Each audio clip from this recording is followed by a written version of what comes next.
Thanks very much, Sandra. Is it working? Yeah. Thanks. Thanks very much, Sandra, and the organization for this edition today. My speech will be short, and my colleagues have said almost everything. So, anyway, but from a cultural point of view, in the last years, and I'm very sorry, but only in the last maybe 15 years, no more, Mediterranean diet has started a new way regarding to be considered more than a medical diet recommendation as a part of the Mediterranean cultures and societies. As Professor Canella said this morning, Mediterranean diet is more than physics, more than different chemical components. It's gastronomy, so it's culture. It takes part of our cultural way of life.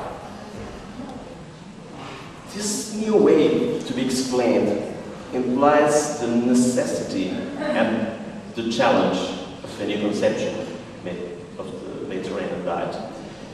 The redaction of the candidacy of the Mediterranean diet as immaterial world heritage by UNESCO has particularly started officially this new way of explanation. In this case, the Mediterranean diet must be defined more than a healthy model, as a part of the cultural knowledge of the Mediterranean people. It must be defined as a Mediterranean culinary system. But in this sense, we must remember that, as it has been explained today, a culinary system is very much more than a list of products.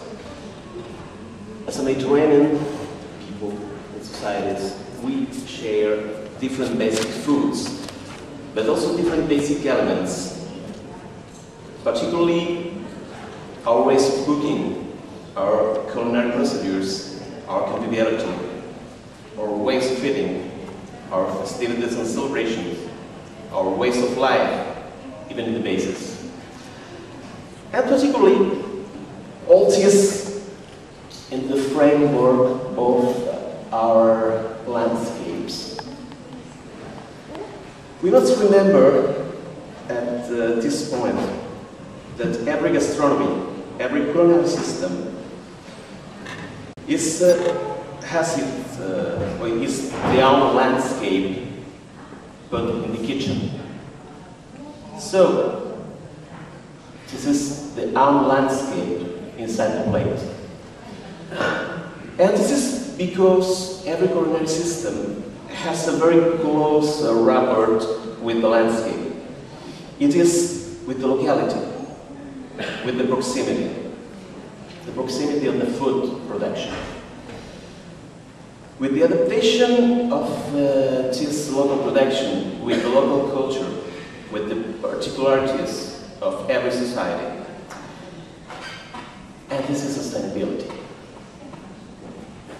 So, in this framework, and from a point of view, Mediterranean diet is a sustainable mode of diet. But we must remember also that as every other part of our cultures, as every other part of our societies, food and culinary systems are not fixed, are not immobile, are always in movement and evolution.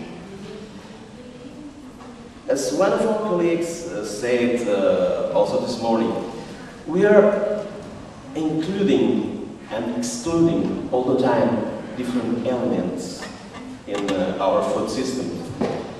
But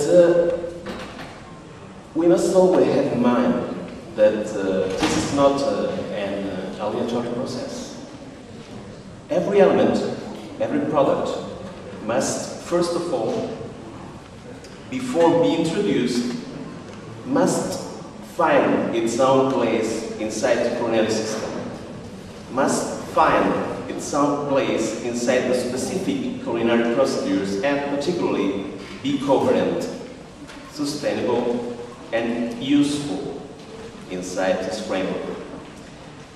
For instance, in Spain and also in different regions of Italy, chestnuts was substituted by potatoes after the 18th century in many preparations. And this is because this new element from America offered different advantages regarding the everyday life in the framework of the local and Mediterranean culinary system.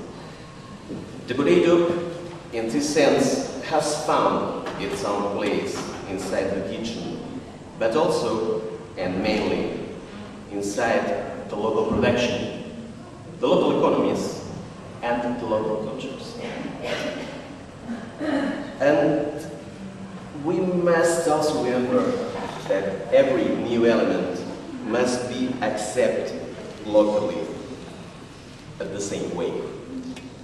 Must find, so, a specific place inside our food systems. But the cultural perspective shows also that on food, one element can be regarded in positive, so in presentia, or in negative, in absentia. This is, from my point of view, the case of meat, and particularly red meat.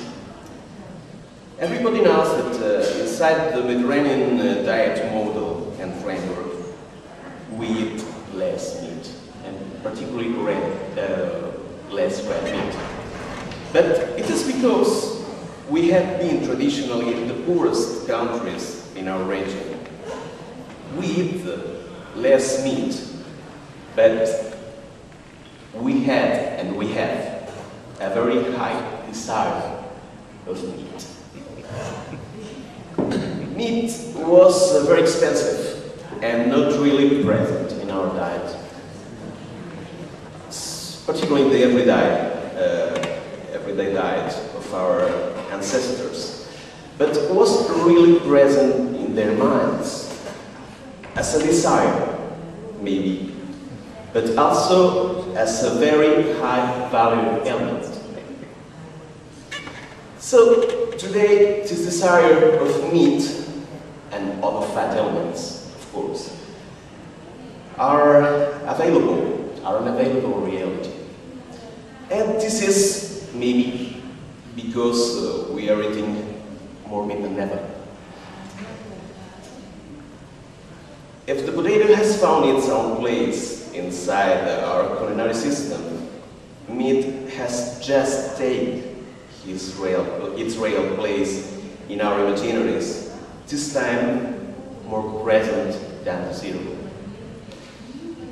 But anyway, Mediterranean diet is and must be sustainable. Is and must be a sustainable diet. The Mediterranean diet is an ecologically sustainable diet because it's culturally sustainable. Because it's specifically adapted to our territories, to our landscapes. And because particularly is local. And that means is seasonal. Because their products are locally produced, linking the culture to the landscape. And this is seasonality, and this is also sustainability. All these elements, altogether, are basis of the candidacy of the Mediterranean diet as immaterial world heritage by UNESCO. Because its sustainability is culturally adapted to our landscapes. And having always in mind